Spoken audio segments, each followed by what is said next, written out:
కేసీఆర్ గారు బాగుండేనా ముఖ్యమంత్రిగా, ఈరోజు రేవంత్ రెడ్డి గారు బాగున్నారా ముఖ్యమంత్రిగా అన్నప్పుడు ఇంకొక రకమైనటువంటి ఫలితం వస్తుంది. అంటే ఇది మెథడాలజీకి సంబంధించినటువంటి అంశాన్ని తీసుకొని మనం అనలైజ్ చేసినప్పుడు వచ్చేటటువంటి ఫలితం వేరుగా ఉంటుంది.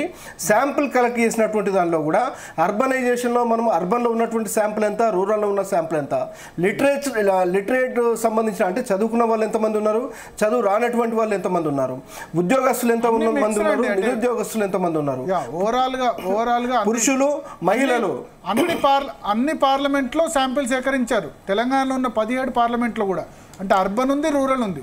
మనం ఓవరాల్ రిజల్ట్ చూస్తాం కదా. మనము భరత్ గారు మీకు తెలియదు కాదు, మీరు యూనివర్సిటీ నుంచి వచ్చి తర్వాత మీరు సుదీర్ఘమైన జర్నలిజంలో ఉన్నటువంటి వాళ్ళు, నేను మీకు చెప్పేవాడిని కాదు. కానీ నేను చెప్పదలుచుకున్నటువంటిది ఏంటంటే ఇక్కడ శాంపిల్కి సంబంధించి మెథడాలజీని మనం మొదటగా ప్రజలకు అర్థమయ్యేటటువంటి విధంగా ఎక్స్ప్లోర్ చేసి ఎన్ని శాంపిల్స్ మనము నియోజకవర్గానికి తీసుకోగలిగాము, ఎన్నికల నేపథ్యంలో తీసుకున్నామా, ప్రభుత్వ పాలన అదే చెప్పాను మొదట్లోనే. మీరు మొదట మిస్ అయ్యారు.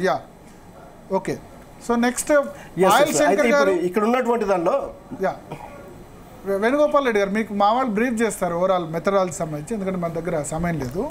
పాయల్ శంకర్ గారు, రేవంత్ రెడ్డి పనితీరు మీద ఓవరాల్గా 57% మంది సాటిస్ఫాక్షన్ వ్యక్తం చేస్తున్నారు.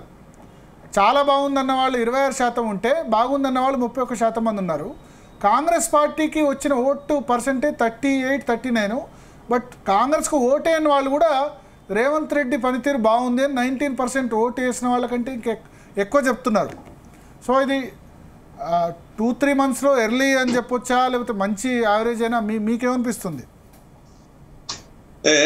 ఆ అసెస్మెంట్ ఏదైతే జరిగిందో దాని మీద క్లారిటీగా మనం డిస్కస్ చేసేటటువంటి పరిస్థితి లేదు. ఎందుకంటే టిఆర్ఎస్ పార్టీ గద్దె దిగిన తర్వాత, కాంగ్రెస్ పార్టీ రాష్ట్రంలో అధికారంలోకి వచ్చిన తర్వాత ప్రజలకు పెద్దగా కొత్తగా ఒరిగింది ఏమిటి. కాకపోతే టిఆర్ఎస్ పార్టీ వ్యవహారానికి, గతంలో ఉన్నటువంటి వ్యవహారానికి తగ్గట్టుగా ఈయన మాటలు మాట్లాడుతున్న ఆ విషయంలో ప్రజల దృష్టిని ఆకర్షించగలుగుతుంది. రేవంత్ రెడ్డి గారు చేస్తున్నటువంటి ఒక టాక్టిక్స్ ఏంటంటే, అది టాక్టిక్స్ అందామా లేదా రాజకీయ ఎత్తుగడ అందామా, ఏం దానికి పేరు పెట్టినా కూడా రేవంత్ రెడ్డి గారు మాట్లాడుతున్నటువంటి తీరు ఏంటంటే, గతంలో టిఆర్ఎస్ అనే పార్టీ 9.5 సంవత్సరాలు ఈ రాష్ట్రంలో అధికారంలో ఉండి వాళ్ళు ఈ రాష్ట్ర ఆర్థిక